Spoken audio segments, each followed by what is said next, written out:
কাঠ যদি জং ধরে যায়, স্পট করে যায়, স্বর্ণকারের কাছে গেলে সেটা ওয়াশ করে পরিষ্কার করে দেয়।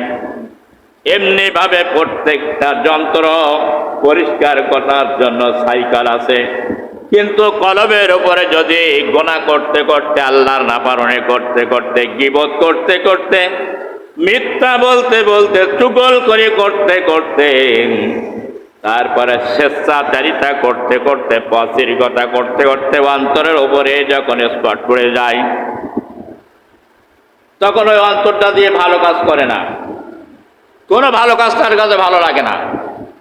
আয়নায় যেন আমি স্পট পড়ে যদি যাই, ভালো কি চেহারা দেখা যায় নাই, কথা বলে না, না, তো ওই অন্তরে ভালো কাজ করে না। আল্লাহ নবী বলেছেন, ল পানিতে যেমন লকে জং ধরায় দেয়, ওমা জালাউহা আস-সাদিদ আসুদ্দুল মাউল হাদিদ। হাদিদ শব্দের অর্থ হল লোহা, মাউ শব্দের অর্থ আরবিতে বলে পানি। পানি লয়ের গায়ে লাগলে জং ধরে যায়, কামার সেটা পরিষ্কার করে তিক্ত ধারলা বানিয়ে দেয়। কিন্তু কলবের উপরে যদি আপনার স্পট বা ময়লা পড়ে যায়, কামারের যে বলবেন কলবে ময়লা পড়ে পরিষ্কার করে দাও, স্বর্ণকারের যে বলবেন পরিষ্কার করে দেবে নাকি? দিতে পারবে? আল্লাহ রাসূল দুইটা পদ্ধতির কথা বলেছেন কলবের ময়লা তোলার জন্য। একটা হচ্ছে আল্লাহ রাসূলের কাছে প্রশ্ন করা, কিলা ইয়া রাসূলুল্লাহি ওয়া মা জালাউহা কাসরাতু যিকরিল মাউতি ওয়া তিলাওয়াতিল কোরআন। দুইটা জিনিসে মানুষের কলবের মরিচাকে উঠাইতে পারে, কলবকে পরিষ্কার এবং স্বচ্ছ বানাতে পারে। একটা হচ্ছে তিলাওয়াতুল কোরআন, আফদালু যিকিরু তিলাওয়াতুল কোরআন। কোরআন কারীম তেলাওয়াতের মাধ্যমে অন্তরের ময়লা মরিচা দূর হয়ে যায়। এখন বলেন, আজকে সকালে কেনা কেনা কোরআন শরীফ তেলাওয়াত করেছেন? মাত্র একজন, আর কেউ না। রেগুলার দৈনন্দিন জীবনে কোরআনে কারীম তেলাওয়াত করেন, কেনা কেনা হাত উঁচু করেন দেখি। দৈনন্দিন পার্মানেন্টে যেমন কম্পালসারি 3 বার খাওয়া লাগে, ঠিক এরকম কম্পালসারি কোরআন তেলাওয়াত করেন কারা? কেউ করে না। অল্প সংখ্যক নারী করতে পারে নারীদের মধ্যে, তবু আমি গ্রামের ভিতরে হেঁটে দেখি সকালে বেলা 7টা না বাজা পর্যন্ত অনেকের দরজা খোলে না। সারা রাত মেহনত করে, তো তার কারণ হচ্ছে ফেসবুক যখন টানা ধরে, ওর ভিতরে কি মজা, কি সাহায্য ওর মধ্যে, সমস্ত পৃথিবীটা ওর মধ্যে রয়েছে, সিনগুলো শুধু টানা দরকার।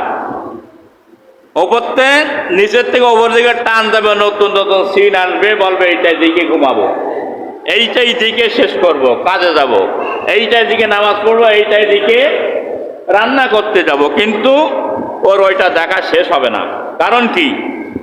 নতুন নতুন সিন তার সামনে আসবে। এই জন্য সারা রাত অনেক পরিশ্রমও করে, এদের সকালে ঘুমায় একটু বেশি।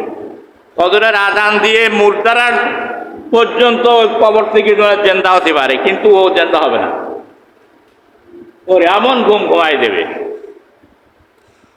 এই জন্য আল্লাহ রাসূল বলেছেন, কোরআন কারীম যদি কেউ তেলাওয়াত করেন, তাহলে ওর দিল থেকে, অন্তর থেকে মরিচা উঠে যাবে। ভালো কাজ তার কাছে ভালো লাগবে, আমল ভালো লাগবে, কোরআনের ওয়াজ ভালো লাগবে, কোরআন তেলাওয়াত ভালো লাগবে। কিন্তু দুঃখজনক হলো সত্য, ও শতকরা 90% মুসলমান কোরআন পড়তে পারে না, 10 ভাগ পারলেও তা তেলাওয়াত করে না। কথা ঠিক কিনা? হ্যাঁ। তাহলে 1 নম্বর ঔষধ চলে গেল, এতে আর চিন্তা হলো না দিন। মুসলমান শুনে রাখো, আল্লাহর কসম, কোরআন মাইনাস করে আল্লাহর জান্নাতে যেতে পারবা? মনে রেখো কথাটা। দুই নম্বর হচ্ছে কাসরাতুল যিকরিল মাউত। দুই নম্বর হচ্ছে মৃত্যুকে বেশি বেশি করে স্মরণ করবে। মৃত্যুর স্মরণ যদি করে তাহলে ওই দিলের মধ্যে মরিচা পড়তে পারে না, পড়লেও তা উঠে যায়। মৃত্যু এমন একটা বিভীষিকা জন্তু, এমন একটা রোগ, যেই রোগের ঔষধ পৃথিবীতে কেউ আবিষ্কার করতে পারে নাই।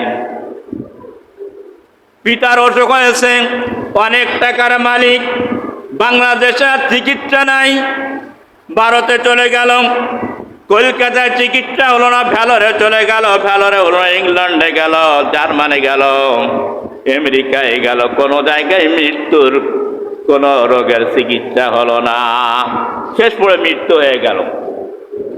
এই রোগের ওষুধ কেউ আবিষ্কার করতে পারে নাই। সব রোগ সেরে যায় মৃত্যু যখন আসে, কোনো রোগ থাকে না। বাসতলা শোভা, গাছতলা শোভা, সব রোগ একদম নিরাময়, কোনো ঔষধ খাওয়া লাগবে না। আল্লাহ রসুল বলছেন মৃত্যুকে স্মরণ করো। মৃত্যু কত দূরে? তোমার পায়ের স্যান্ডেলের ফিতা, তার চেয়ে নিকটে তো মৃত্যু। এত নিকটে রয়েছে মৃত্যু। সেই মৃত্যুকে বেশি করে স্মরণ করো, তাহলে কলবের উপরে, অন্তঃকরণের উপরে মরিচা থাকবে না। ওয়াল মাউত আদনাহা মিন সারাআতিন লা আদু আলাইহি না ইলাইহি আমরাতুহু মুসাব্বিহু ফি আলাইহি কুল্লিহি। বুখারীর হাদিস, 18 নম্বর হাদিস, 89 নম্বর হাদিস,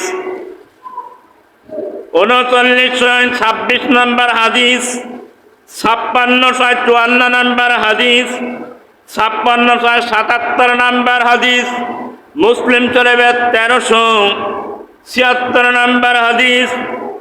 আল্লাহর নবী বলছেন প্রত্যেক ব্যক্তি তার পরিবার পরিজনদের মাঝে দিন কাটাচ্ছে হাসি তামাশা, খেল তামাশা, আনন্দের মধ্যে দিয়ে আশা আকাঙ্ক্ষা নিয়ে, অথচ মৃত্যু তার জুতার ফিতা থেকে আরো নিকটবর্তী। আমি তো বললাম জুতার ফিতা যতটুক নিকটবর্তী, আর আল্লাহ নবী বলছেন তার চেয়ে মৃত্যু আরো নিকটবর্তী। বুখারী এবং মুসলিমের সহিহ হাদিস। এত নিকটবর্তী মৃত্যুকে রেখে আল্লাহর নাফরমানি কেমনেই করো? একটুকে ভাবো না? নামাজ, রোজা, আল্লাহর বিধান, কোরআন তেলাওয়াত, শিক্ষা, হক পথে চলা কি করে ত্যাগ করো? ভাবো নাই যে ওই জায়গায় কিন্তু শ্বশুর বাড়ির 10 ভজনের জায়গা নাই যে তোমার ওখানে ভালো ভালো আপ্যায়ন করবে। ওখানে একটা কঠিন জায়গা, আলমে বরজক, সেখানের কথা একটুকু ভাবো না? 8 বছর বয়স থেকে এই ধর্মের পথে চলে, কোরআন তেলাওয়াত, নামাজ পড়ি, আল্লাহ মাফ করুন, মনে আশা নেই যে ওখানে কি অবস্থা হবে, আল্লাহ কি ব্যবহার আমার সঙ্গে করবেন ওখানে। আমি এটাই চিন্তায় ঘুম হয় না, আয়ু কমতেই থাকে চিন্তায় যে দুনিয়ার যতই শত্রু হোক না কেন বিপদে আগে আসবে, কিন্তু কবরের মুসিবতে কেউ কেউ আগে আসবে। তাহলে সেই কবরের জন্য তৈরি হওয়ার দরকার আছে না নাই? তৈরি হও ভাইরা। আল্লাহ রাব্বুল আলামিন কোরআনে